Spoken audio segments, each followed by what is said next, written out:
Ikhwan dan akhwat yang dirahmati Allah Subhanahu wa taala. Sekarang kita telah terhubung dengan Bang Abdullah Mahwad. Assalamualaikum warahmatullahi wabarakatuh Bang Abdullah. Waalaikumsalam warahmatullahi wabarakatuh, Mas Bagaimana Agus. kabar Bang Abdullah? Sehat ya Bang Abdullah ya? Alhamdulillah Alhamdulillah. sehat. Kabarnya sekarang lagi di luar kota Bang? Iya, saya sedang di Palu, Sulawesi Tengah sekarang dari kemarin. Subhanallah. Tetap jaga kesehatan Bang Abdullah karena Masya Allah, Masya Allah. dengan usia yang tidak lagi muda butuh banyak Iya, energi iya, nih Bang Abdullah. Baik, iya, iya, eh iya. kita ingin berbincang tentang bencana alam yang terjadi beberapa hari lalu. Terjadi bencana gempa bumi yang menerjang wilayah Cianjur, dan baru tadi malam pun juga dikabarkan bahwa gempa susulan kembali mengguncang wilayah tersebut sehingga membuat warga panik dan berhamburan keluar rumah. Nah, Iya. kita juga mengetahui bahwa kemarin Presiden Jokowi kembali meninjau lokasi gempa di Cianjur, Jawa Barat. Saat Iya. bertemu dengan para pengungsi, mereka mengeluhkan tentang masalah logistik, makanan, dan juga obat-obatan. Bagaimana Bang Abdullah melihat hal ini, Bang? Iya, yang pertama di dalam Islam itu, apakah itu bencana, musibah atau apa saja, itu fungsinya adalah pertama merupakan satu peringatan pada manusia. Apakah kemudian itu sebagai teguran karena kesalahan yang dilakukan? Jika itu teguran, maka kita harus memperbaikinya, menganalisis, mengevaluasi. Yang kedua, ada juga yang disebut dengan bala. Artinya bahwa setelah diberikan peringatan berkali-kali, tidak juga berubah, maka disebut dikasih bala. Sebagai satu bentuk hukuman.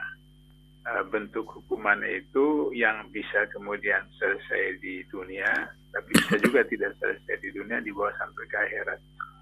Nah, jadi Indonesia ini menarik sejak tsunami Aceh tahun 2005, akhir 2005, kemudian menyusul seterusnya tsunami di berbagai daerah, di Banten, di di Sumatera Barat. Kemudian tahun lalu 3 tahun lalu saya sekarang di Palu ini yang juga luar biasa di bencana alam itu. Nah, kalau kita sebagai orang Islam, kita harus merujuk ke dalam surat Al-Qamar, di mana dalam surat Al-Qamar itu sering saya kemukakan di berbagai kesempatan bahwa Allah mengisahkan kembali kepada kita bagaimana Allah menghancurkan kaum Ad, Allah menghancurkan kaum Samud, Allah menghancurkan kaum Bani Nuh, dan seterusnya seperti itu. Penyebabnya dalam surat Al-Qamar itu adalah kemaksiatan yang mereka lakukan. Nah, kita tahu bahwa tsunami Aceh itu ada sepekan sebelumnya, ada tari telanjang di satu tempat, sehingga kemudian Allah memberikan satu gempa bumi yang 9, sekian itu yang mengakibatkan tsunami, dan meninggal waktu itu sekitar 200.000 orang lebih, baik yang di Aceh saja maupun juga di negara-negara lain yang terkena dampak tsunami itu, baik di Malaysia, Thailand, sampai di India, seperti itu. Nah, akibat dari tsunami Aceh itu maka terjadi patahan dalam bumi, sehingga semua gunung berapi yang ada di Indonesia yang sudah puluhan tahun itu tidur, itu aktif kembali. Nah, secara teori dengan tsunami Aceh itu maka semua gunung berapi yang ada di Sumatera, ada di Jawa, ada di Bali, NTT, NTB, Sulawesi, Maluku Utara, Papua, itu akan aktif kembali sampai kiamat. Itu teori secara sains. Kecuali Kalimantan, karena Kalimantan tidak punya gunung berapi. Nah, kita tahu bahwa apa yang terjadi di salah satu pulau rekreasi di NTB beberapa tahun yang lalu, menjelang 2019, itu adalah para pelayan dan para tamu di tempat semacam restoran itu tidak pakai bra, perempuannya tidak pakai BH. Jadi seperti itu, setengah telanjang seperti itu. Maka Allah memberikan gempa pada daerah itu. Kemudian disusul dengan Palu. Yang kita tahu Palu itu 2.000 orang yang korban. Salah satunya karena satu tempat di Palu ini, siang ini saya akan diantar datang melihat tempat yang di lebur itu seperti orang di rumah istri atau ibu kita memblender buah itu, begitulah Allah blenderkan. Itu adalah pusat LGBT di Indonesia. Jadi homoseks di Indonesia itu di tempat itu, di daerah Palu itu. Nah, kemudian sekarang kita lihat di Cianjur. Cianjur itu cuma 5,6 gegaran atau dibandingkan dengan Aceh yang 9, kemudian yang lain 6, 7 ini cuma 5, tapi sekitar 400-an. Jadi yang sudah pasti meninggal itu sekitar 200-an, kemudian yang hilang, kemudian yang terbenam di dalam tanah runtuh seperti itu sekitar 150-an. Jadi bisa total 400-an. Padahal cuma 5,6. Nah, maka kemudian kita harus melakukan pengkajian. Kenapa? Apakah kondisinya di tempat ini seperti di Aceh, seperti di NTB, atau seperti di Palu, sehingga Allah memberikan satu cobaan yang mungkin kalau tidak diubah jadi malapetaka atau bala, sehingga dengan demikian bisa diperbaiki karena dia berada di daerah Jawa Barat. Nah, kalau misalnya presiden, menteri, gubernur, pejabat-pejabat, bahkan kemudian elit politik juga datang.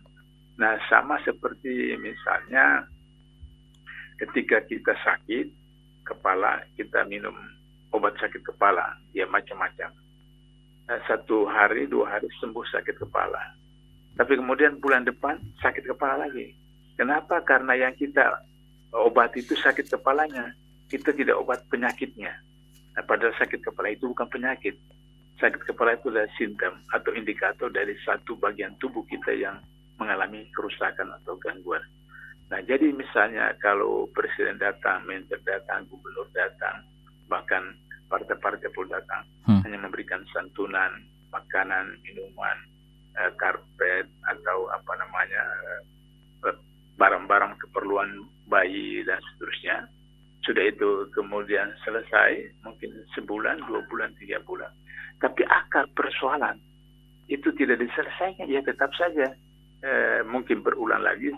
Kalau analis katakan 40 tahun lagi baru terulang lagi di daerah itu, atau kemudian merebak ke tempat yang lain. Nah, itu yang harus dievaluasi.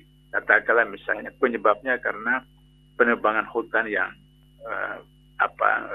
tidak teratur, penebangan hutan yang bebas dan seterusnya. Nah, sehingga demikian kalau karena penebangan hutan sehingga kemudian hujan turun, tidak ada pohon yang menahan sehingga kemudian tanah longsor, kan ada 150-an ini yang tertimbun oleh tanah longsor. Nah, berarti penyebabnya karena manusia, penyebabnya karena penghuni situ, atau karena Pemda dengan pengusaha hutan yang kemudian bisa seenaknya membabat hutan atau membangun gedung atau membangun pabrik-pabrik yang secara tidak bertanggung jawab, peralihan lahan yang bertentangan dengan peraturan perundangan, maka kemudian jadi longsor. Atau kemudian juga mengakibatkan tanah itu gersang, sehingga kemudian pusat gempa itu meskipun jauh, hanya dengan 5,6 menggegarkan kondisi seperti itu. Jadi inti yang saya mau katakan bahwa presiden, menteri, gubernur, macam, jangan hanya datang menyantuni, memberikan makanan, minuman, tapi melihat akar persoalannya apa. Kalau karena misalnya penebangan hutan yang bebas, maka itu harus ditegakkan. Tidak boleh ada penebangan hutan, tidak boleh pengalihan fungsi lahan yang bertentangan dengan ketentuan peraturan perundangan yang ada. Dan kalau itu ada, maka kemudian dikenakan hukuman yang berat, yang kalau dalam Al-Quran itu disebutkan suatu kegiatan mengakibatkan kerusakan yang luar biasa, yang berat, yang parah. Maka pertama mereka disalib, itu Al-Quran, disalib. Yang kedua, kalau tidak disalib maka dipotong silang. Jadi tangan kanan dengan kaki kiri dipotong, atau tangan kiri dengan kaki kanan dipotong, atau dibuang ke tempat yang terpencil, katakan kalau di Jakarta di Pulau Seribu seperti itu. Nah, bencana alam itu karena korupsi antara Pemda dengan pengusaha hutan. Pengalaman saya di KPK 2007-2008 itu 3 gubernur berturut-turut di Riau kami tangkap karena terjadi kerusakan hutan 8,2 hektar per menit akibat korupsi antara gubernur dengan pengusaha. Ya. Nah, itu yang harus diperbaiki soal bagaimana agar supaya hal-hal seperti demikian tidak berulang lagi. Sambil kemudian seperti saya katakan setelah tsunami Aceh tidak berhenti, bagaimana agar supaya pemimpin, pejabat, elit politik itu melakukan tafakur dengan bentuk yang disebut dalam Islam tobat nasional, tobatan nasuha. Jangan misalnya menghina Islam, menghina ajaran agama Islam, menghina para ulama, menahan seenaknya para ustadz, para kiai dan seterusnya. Nah, sehingga dengan begitu maka Allah bisa kemudian memberikan ampun dalam bentuk hidayah kepada pemimpin, kepada pejabat untuk memperbaiki kebijakannya sehingga kemudian bencana alam seperti itu tidak berulang lagi pada masa akan datang. Itu Mas Agus. Baik, itu menjadi pengantar kita di kesempatan pagi hari ini. Kami juga ingin menyoroti tentang masalah mitigasi bencana nih, Bang Abdullah. Ternyata memang gempa bumi yang menerjang wilayah Cianjur ini tidak terjadi pada hari ini saja. Dari data yang kami peroleh sejak tahun 1800-an nih, Bang Abdullah, telah terjadi gempa bumi Cianjur mulai dari 1879, kemudian tahun 1900, tahun 1912, kemudian dilanjut tahun 1969, kemudian tahun 1973, dilanjut tahun 1982, kemudian di tahun 2000, tahun 2011, tahun 2012 dan tahun 2012 dan tahun 2022 ini. Dari mitigasi bencana sendiri seharusnya kan pemerintah sudah bisa membuat peta rawan bencana dan memberikan pendidikan mitigasi bencana kepada para penduduk di sana. Nah, dari hal seperti ini apakah Bang Abdullah sudah melihat langkah pemerintah sehingga masyarakat yang ada di wilayah rawan bencana mereka bisa mengantisipasi sedini mungkin? Ya, jadi itu yang saya katakan tadi, yang saya tahu selama ini pemerintah hanya mengobati sakit kepala, tidak mengobati penyakit yang ada dalam tubuh. Jadi cuma datang kemudian memberikan bantuan, kemudian memperbaiki bangunan, ya apa segala macam. Tapi bahwa itu salah satu tempat pusat atau rawan gempa itu tidak diatasi, yaitu misalnya mereka relokasi lingkungan, atau kemudian misalnya bangunan itu dibangun dengan misalnya seperti di Jepang. Ya, Jepang itu kan salah satu pusat di dunia yang gempanya itu bisa setiap tahun seperti itu. Tapi karena mereka tahu daerah mereka, negara mereka, oleh mereka itu adalah salah satu pusat gempa, maka sistem arsitektur bangunan di Jepang itu sudah dirancang sedemikian rupa sehingga ketika datang goncangan, bangunan itu bergerak, goyang, tapi tidak runtuh seperti itu. Nah, jadi kalau sudah tadi data-data Anda katakan itu hampir 10 kali gempa di tempat itu, berarti bahwa kita tidak pernah belajar daripada apa yang merupakan awal atau penyebab penyakit itu sehingga kita tidak obati penyakit, hanya mengobati gejala atau simptom. Nah, karena itu maka salah satu cara yang tepat itu adalah pertama relokasi. Kalau relokasi itu biayanya besar dan seterusnya, maka kemudian yang kedua bahwa alih fungsi lahan di daerah itu jangan betul-betul dijaga sampai tidak terjadi.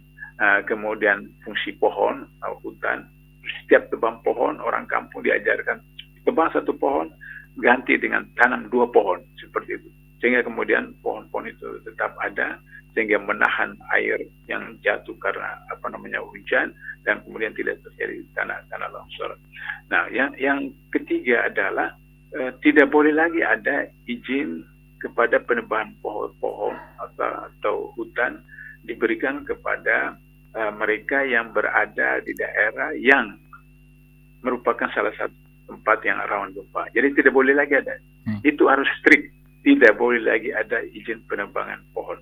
Atau kemudian ada kalau tambang-tambang, apakah tambang emas, tambang batu bara, segala macam, kalau misalnya mau dieksplorasi, itu harus dipastikan bahwa masyarakatnya di situ harus aman daripada proses gempa, tanah longsor. Bila perlu, yang saya katakan poin pertama itu relokasi.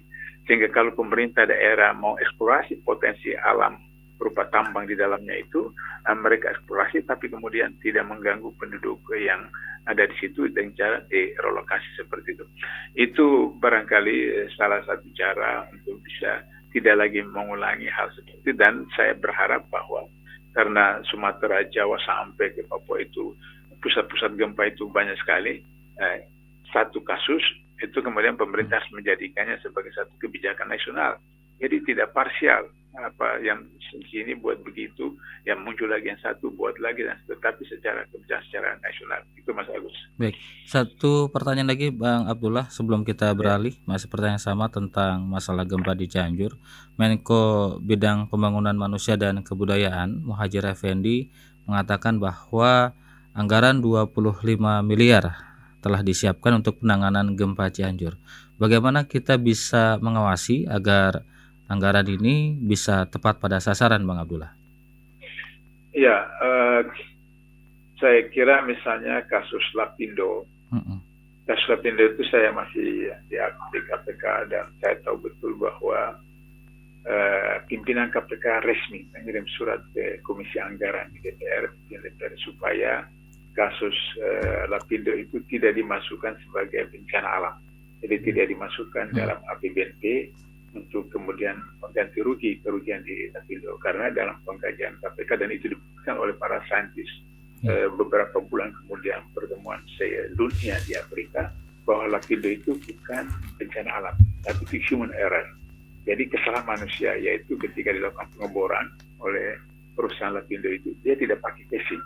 Karena dia tidak pakai casing, dia menggunakan teori ekonomi kapitalis, yaitu dengan kecil-kecil modal dapat keuntungan sebesar-besarnya. Jadi kalau sampai berapa ratus meter ke bawah tidak pakai casing, itu menghemat mungkin sekian ratus juta, 10 juta. Akibatnya karena tidak pakai casing, terjadi gempa bumi atau gegaran, maka itu lumpur keluar.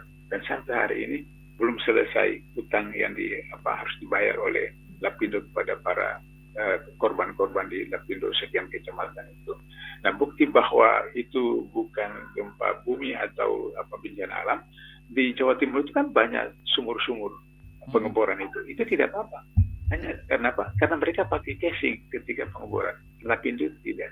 Nah, jadi dengan demikian maka ketika pemerintah dalam hal ini Menteri bidang SDM itu mengatakan ada sekian puluh miliar untuk menangani kasus atau membantu korban-korban bencana alam atau gempa di Cianjur itu harus betul-betul diawasi. Jadi misalnya tidak hanya BPK. Kesalahan selama ini adalah BPK itu mengaudit, dia termasuk external auditor. Jadi pihak di luar pemerintah. Nah, yang ada di pemerintah namanya BPKP. Tapi BPKP juga melakukan kesalahan yang selama saya di KPK menganjurkan supaya BPKP itu digabung dengan BPK saja. Kenapa? Karena BPKP itu juga melakukan audit, post audit. Artinya sudah kejadian baru diaudit. Nah, kalau itu sama dengan BPK. Sudah selesai kejadian baru diaudit. Mestinya BPKP itu melakukan pra-audit. Jadi sebelum kejadian sudah itu melalui perencanaan. Nah, karena itu maka hari itu berkaitan dengan Irjen. Nah, Irjen di tingkat nasional, Irjen di tingkat provinsi, Irjen di tingkat kabupaten. Jadi untuk Cianjur ini, Irjen pemerintah daerah di Cianjur yang harus memperhatikan itu. Nah, tapi juga kemudian harus ada pihak swasta yang betul-betul punya peranan, punya prestasi di dalam menangani bantuan-bantuan seperti itu yang diaudit oleh auditor profesional, sehingga kemudian tidak digunakan untuk lahan korupsi oleh LSM. Nah, sehingga demikian itu sinergitas antara Irjen di Cianjur dengan LSM yang dikenal track recordnya bersih, jujur, transparan. Nah, sehingga kemudian anggaran itu bisa diawasi betul secara teliti, transparan, akuntabel, sehingga setiap rupiah yang berasal dari rakyat dengan pajak mereka ya sekarang itu kemudian bisa dimanfaatkan dengan optimal dan seterusnya. Jika tidak, maka kemudian menjadi satu bancian. Ya, kita ingat kasus dana bansos oleh Mensos yang lalu itu, dia cuma ambil Rp10.000 dari satu paket, tapi ada jutaan paket. Maka kemudian 17 miliar dalam waktu 6 bulan dia jadi menteri, dia bisa kolek 17 miliar rupiah, dan kemudian KPK menuntut harus mengganti sekitar 14 miliar seperti itu, dan menjadi hukuman sekian tahun. Nah, jadi bencana-bencana alam di seluruh Indonesia itu merupakan satu lahan yang subur untuk terjadinya korupsi. Nah, seperti itu. Jadi itu barangkali yang harus diperhatikan soal kontrol terhadap anggaran seperti itu. Baik. Halo Bang Abdullah. Iya, itu ya. Mas Agus. Baik. Kita beralih ke topik yang lain Bang Abdullah, tentang masalah verifikasi faktual yang ada di KPU. Kita tahu bahwa tahun-tahun ini mendekati tahun-tahun politik, apalagi di tahun 2024 nanti dinilai menjadi momen yang rawan atau berpotensi menimbulkan konflik sosial. Dan kita berharap ini tidak terjadi. Namun beberapa partai politik, ada 9 partai politik yang kami terima datanya, menurut Ketua Divisi Teknis KPU RI Idham Holik mengatakan ada 9 partai politik nih Bang Abdullah yang belum lolos verifikasi faktual di KPU. Bagaimana Bang Abdullah melihat hal ini? Ya, jadi satu hal yang menjadi masalah itu adalah kalau waktu reformasi 99 itu KPU itu terdiri dari unsur pemerintah dan semua partai politik. Yeah. Itu 99. Kalau sebelum reformasi KPU itu langsung oleh pemerintah sendiri, dalam hal ini Kementerian Dalam Negeri. Tapi kemudian kita tahu bahwa pada zaman Orde Baru itu pengusaha-pengusaha itu datang ke anggota KPU yang semuanya orang dari Kementerian Dalam Negeri, kemudian dibayar sekian puluh juta, ratus juta, maka kemudian selesai seperti itu, sehingga pemilu selama Orde Baru itu adalah penuh dengan kecurangan, manipulasi dan seterusnya. Ketika pemilu 99 reformasi, maka kemudian semua partai politik, saya ingat waktu itu ada 42 kalau nggak salah, 42 atau 45, lupa lagi saya, partai itu duduk di dalam KPU dan panitia pemilihan. Sehingga demikian maka tidak bisa ada kecurangan terhadap salah satu kontestan, karena semua mereka ada di situ saling mengoreksi, saling mengontrol. Nah, seperti itu. Tapi kemudian dianggap itu memakan biaya besar, karena kalau 45 partai berarti 45 anggota KPU seperti itu.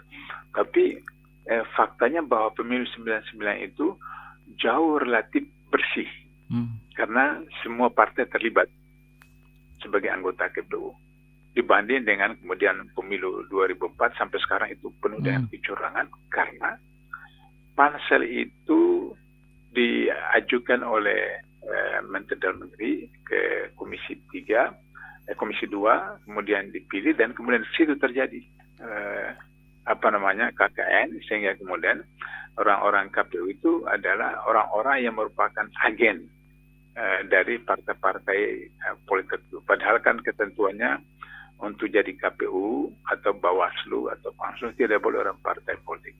Tapi mereka sudah menyiapkan strategi di mana beberapa waktu sebelum ada seleksi, mereka sudah tidak aktif di partai, padahal mereka orang partai. Sehingga seakan-akan mereka orang independen. Tapi ketika di KPU atau di Bawaslu atau Pansel, sebenarnya mereka agen dari partai politik. Misalnya ketua KPU yang sekarang itu ada tim suksesi Jokowi pada waktu 2019. Beliau itu ada tim suksesi dari Jokowi 2019. Artinya bahwa berarti misi itu ada di terapkan di sana. Sehingga demikian maka ketika mereka menggunakan sistem yang dianggap canggih yang disebut dengan SIPOL, KPU menerapkan SIPOL, tapi ternyata kemudian KPU sendiri belum menerbitkan satu peraturan kebijakan ketentuan KPU untuk kemudian harus partai-partai yang mendaftar itu mengikutinya.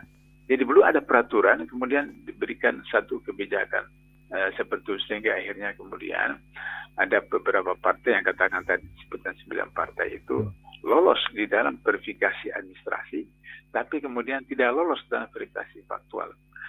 Saya 2 tahun lalu ke Papua dan Papua Barat 2 kali. Saya ketemu dengan orang-orang di Papua di Jayapura bahwa Abdullah di Papua ini tidak ada satu partai yang lolos.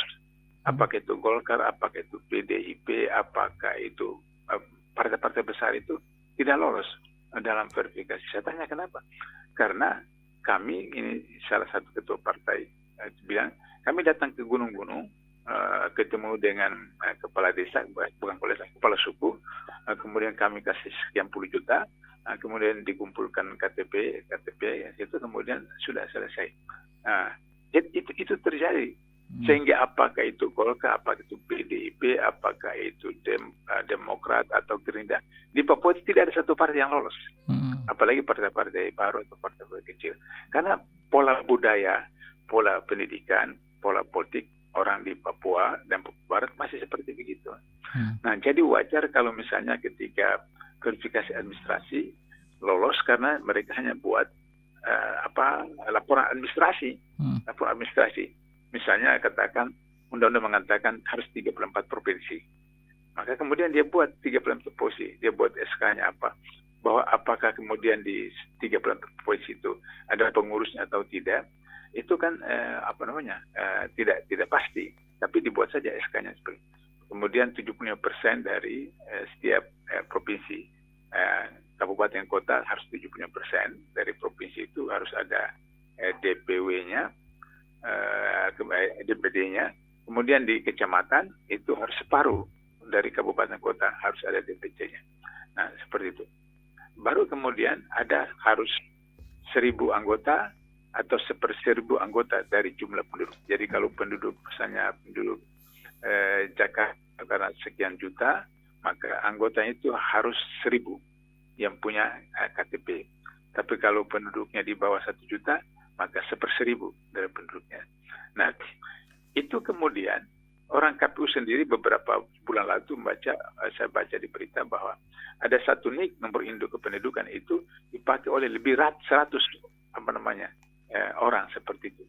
Nah, itu karena terjadi hal yang biasanya kenapa ada orang partai politik yang masuk di KPU atau KPUD itu misi mereka misalnya dengan menguasai RT, RW dan seterusnya. Jadi kalau misalnya punya orang di RT, maka ketua RT itu kan di tempat dia kantor mereka itu ada fotokopi KTP penduduknya itu. Nah, itu kemudian disetor. Lantas kemudian kalau partai B datang minta, disetor juga. Partai C, jadi kalau misalnya ada 10 partai dari RT itu, maka RT kasih KTP itu. Mungkin dibayar katakanlah uang tips berapa juta atau berapa puluh juta begitu. Nah, sehingga akhirnya kemudian satu NIK itu dimiliki oleh 10 nama atau 20 nama atau 30 nama atau oleh beberapa partai. Nah, sekarang kemudian terjadilah ketika verifikasi faktual ternyata itu tidak bisa membuktikan tentang jumlah anggota, tentang KTP, tentang kantor dan seterusnya. Nah, yang jadi masalah itu sekarang adalah bahwa ketua umum satu partai itu kemudian punya kasus yang tidak ada kaitan dengan pemilu, tapi kemudian ditahan karena satu kasus itu. Kemudian dia mengatakan bahwa kalau saya tidak diloloskan verifikasi faktual, saya akan bongkar kasus yang ada di KPU. Teman-teman selidik rupanya dia punya formulir itu bukan dia yang kerjakan, tapi dikerjakan oleh orang di KPU, dikerjakan seperti itu, sehingga kemudian lolos verifikasi administrasi.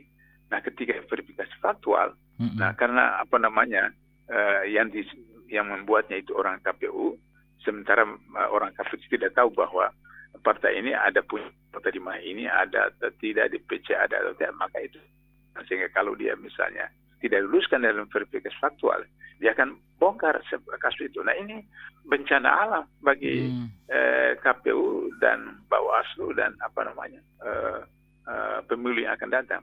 Nah, ini sangat berbahaya karena pansel itu dibentuk oleh presiden dan presiden memilih orang itu. Oleh karena itu saran saya tidak hanya untuk KPU tapi semua lembaga negara, apakah KPK, apakah itu KPU, apakah itu Bawaslu, apakah itu apa namanya Mahkamah Konstitusi, apakah itu Ombudsman, pokoknya semua lembaga negara. Pimpinannya atau komisioner lembaga negara itu tidak di fit proper test oleh DPR. Nah, karena kalau di fit and proper test DPR itu lembaga politik. Nah, lembaga politik punya kepentingan. Nah, kira-kira orang yang jadi anggota MK, orang yang jadi orang KPU, jadi KPK, nanti kita dengan mereka.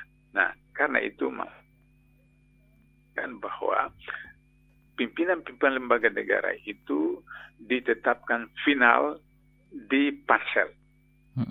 Nah, pansel itu yang kemudian mengajukan ke DPR karena harus juga ke DPR karena DPR punya fungsi anggaran, sehingga kemudian biaya lembaga negara harus di DPR, kemudian DPR. Baik. Halo, Bang Abdullah. Nampaknya kita terputus sinyal dengan Bang Abdullah karena memang Bang Abdullah saat ini ada di luar kota, tepatnya di Palu, Sulawesi Selatan. Baiklah ikhwan dan akhwat yang dirahmati Allah Subhanahu wa taala. Demikianlah perbincangan kami bersama Abdullah Mahwa, aktivis anti korupsi yang juga mantan penasehat KPK.